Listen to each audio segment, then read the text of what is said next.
Anglicans love Advent. We love everything about it. All the traditions of the season. We love the color, whether your church uses the rich blue or the deep purple. We love the music of the season, that opening hymn. And while, like many of our Protestant brothers and sisters in other churches will be singing Christmas carols in these next few weeks, Anglicans adamantly, stubbornly refuse to celebrate Christmas until Christmas.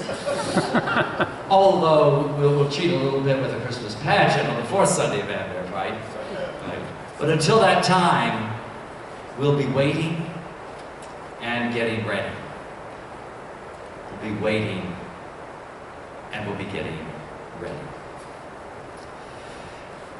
I don't know why it is that we have this great love for the season of Advent. I don't think it's because as a people we enjoy waiting and getting ready any more than anybody else does. I do believe that Anglicans have an appreciation for, in fact, delight in subtlety and double entendre. The ability for one thing to have two or more meanings. And if that be the case, then no wonder we love Advent, because it is rife with both. Advent is about waiting, but what are we waiting for? Is it merely for December the 24th to get here so we can celebrate Christmas? Or are we waiting for the coming of the Son of Humanity to usher in the ultimate reign of God? Advent is about preparing, but what is it we're preparing for?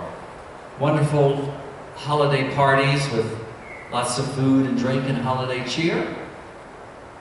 Or are we preparing for the end of time and the created order and the restoring of a right relationship between things earthly and divine? These subtleties of Advent are what nourish us as Anglicans. And as in most things, our answers veer more towards the both and than the either or. Now, let's talk about waiting. Waiting is hard. I think waiting is just as hard for adults as for children. The only problem, the only advantage, it's not a problem, the advantage adults have is we have a longer frame of reference. But think back, if you are an adult, to when you were a kid. Can you remember how difficult it was to wait for Christmas Day? Oh my gosh. I remember when I finally was able to convince my parents to let me open one present on Christmas Eve. Oh! I'd run under the tree and I'd take each one and I'd shake it and see if I could smell anything. I'd listen, I'd feel the weight of it before I chose that one. I could only open one. It was so exciting. The only problem was that the next year, I begged and begged to, in addition, be able to open one on the eve of Christmas Eve. It didn't work. But you see, the problem wasn't when the date was, it was the difficulty of waiting. It was almost unbearable. And the only thing that made it somewhat bearable was that I could count down to the day and see that I was getting closer. And that's why, to this day, I adore all the, the Advent wreath, which actually I said is counting up, because you're counting as the suns grow. But the Advent calendar, I think I've had an Advent calendar every Advent since I was 5 years old. This year I had multiple ones, thanks to little gifts. The Advent chains, all these things helped me see that it was getting here. But there is a waiting that doesn't provide that luxury. In our first reading, the prophet Isaiah articulates what essentially humanity from time immemorial has, I would like to frame it as saying, wanted for Christmas. Year after year, age after age, eon after eon, men and women have hoped that maybe this will be the year when people will beat their swords into plowshares and their spears into pruning hooks. The time when nation will not lift up sword against nation, neither learn war anymore. I remember how that hope was so palpable when we switched over to the year 2000. My parish at that time, I think, put up a peace pole, and where there was all kind of prayers and witnesses. And the irony is, ever since then, or at least the next year, our nation has been in armed conflict, hasn't it? And yet, it's as if every year we run and look under the tree to see maybe if this is the year that Santa will bring peace on earth. And you know, I don't think it was that much different thousands and thousands of years ago when Isaiah was writing. People had that same hope, and they had that same disappointment. They were weary of waiting. And Isaiah was no fool. He knew that war and violence are as perennial as poverty. Yet he also knew that all things come to an end, even poverty and war and violence. And so he reminds us, by reminding those people, that no matter how unbearable the waiting is, no matter how much the gift may seem a pipe dream, there will come a time when God will disrupt the created order and establish the realm of heaven. But before we get to those end days, where does that leave us? Well, it leaves us waiting. It leaves us in Advent. And don't forget, waiting is only half the story of Advent. The other half has to do with preparing. And we're so good at preparing, at least for Christmas, right? I mean, we send out the Christmas cards, we wrap the gifts, we decorate the house, we put up the tree, we bake cookies, we go caroling, we go to parties. We know how to do so much to get ready for Christmas. But how do we get ready? How do we prepare for the realm of God? Advent makes it clear that we must be ready. And the problem is we don't know when.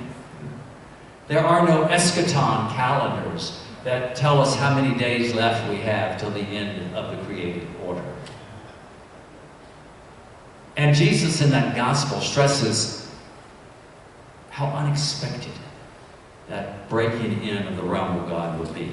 And I think of all people, we should understand what it's like to live amidst the unexpected in this age of terrorism, which just, of course, raised its ugly head in this last weekend in Europe. We know that unexpected occurrence, that we don't know when to expect it, we don't know where to expect it, we don't know what to expect. So how do we prepare? How do we prepare for the realm of God?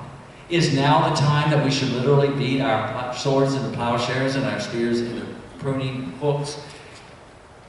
Because don't ask me to draw either one of those implements. I might be able to identify them in a lineup.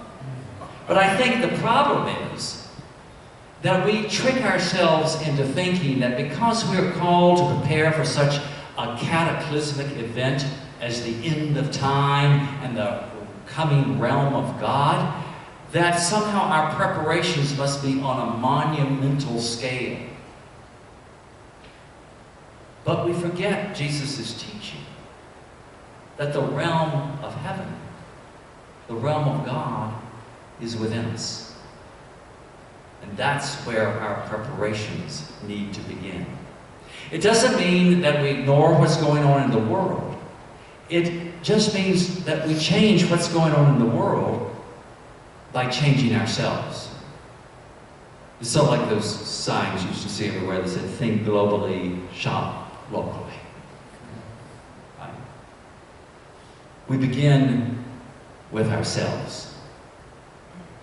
And, you know, there's no way we can expect our country to reconcile, to forgive and reconcile with terrorists if we can't forgive and reconcile within our own dysfunctional families and circle of friends and co-workers. We got to start there. And there's no way we can expect our nation or any nation to see and respond to the suffering in the world, throughout the world, if we can't open our eyes and see and respond to the suffering that is on the streets all around us.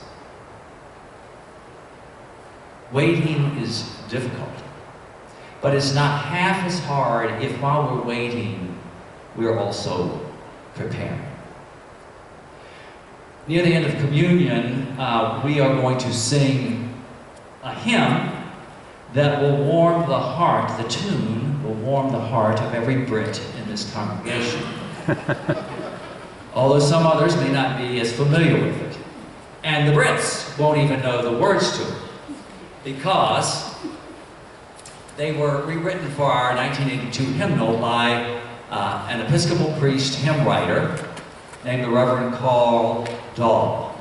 And our organist and music director and I were fortunate enough this fall to spend a Saturday in workshop with him on hymn writing down in Salem. He wrote a number of the favorite hymns in our new hymnal, like the Murmur of the Dove song, This Is Another One. And what he does in this hymn is paraphrase Isaiah's vision and hope. So, I'd like you to turn to page 12, if you would, in your bulletin, and silently read with me as I read it, which reminds me of one of the things he pointed out. He said, you know, not everybody sings. Let's be honest, not everybody sings. Some people are not going to sing. But what he said bothers him is when he sees people in church during a hymn standing just looking off into space as everyone else sings. Because, he said, the music, as important it is to convey the message and the ethos of the hymn, is only half. The words are, most of the time, if it's a good hymn, wonderful little sermons. And even if you can't sing, he said, always follow the words of the hymn. Of course, now, he is one who writes the words of the hymn. I don't know if Scott would agree with all this, but... so, please follow as I read his paraphrase of Isaiah's vision. O day of peace that dimly shines through all our hopes and prayers and dreams, guide us to justice, truth, and love, delivered from our selfish schemes. May swords of hate fall from our hands, our hearts from envy find release, till by God's grace our warring world shall see Christ's promised reign of peace. Then shall the wolf dwell with the lamb, nor shall the fierce devour the small. As beasts and cattle calmly graze, a little child shall lead them all. Then enemies shall learn to love, all creatures find their true accord. The hope of peace shall be fulfilled, for all the earth shall know the Lord. It's Advent. So let's enter into the tension of expectant waiting for Christmas time and for the end of time. And let's enter into the joy of preparing for holiday celebrations and for the coming reign of God. Amen. Amen.